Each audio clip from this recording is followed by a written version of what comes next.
Getanya guyumruno nak tuturi teh yang betul. Menyekat taturi yang betul baru taturi teh orang betul. Arifil haqqa ta'rif ahla. Kenal olehmu akan yang benar, baru engkau kenal orang yang benar.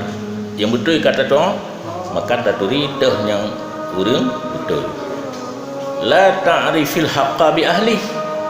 Bek gata turi betul dengan ahlinya. Artinya menyogaknya begah betul mendung. Nyokeng gaknya begah salah mendungnya hanjir. Payah belajar nya taturi teh yang betul baru taturi urang betul. Nya talung begah berken ka merumpak lam.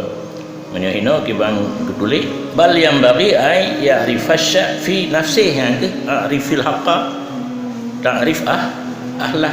Bertaturi sesuatu pada dirinya sesuatu bertatupu oleh pumaaf ya maaf ane op ne op fala kula ilmin yastakillu bil ihata bihi kullu syakhsin, maka tidaklah seluruh ilmu sendirian dengan meliputi dengannya ilmu oleh titik seseorang hana mendurung rada ilmu dia, maka itanya menyetaturi urang carang dia minta ile carang itu apa sebenarnya, baru taturi cah urang cah mah urang muka ubat pi urang carang letai pegahaba itanya yang form urang carang le pegah merumpak tu urang kuat pegah apa betul hana betul apa yang ke urang carang itu anjir.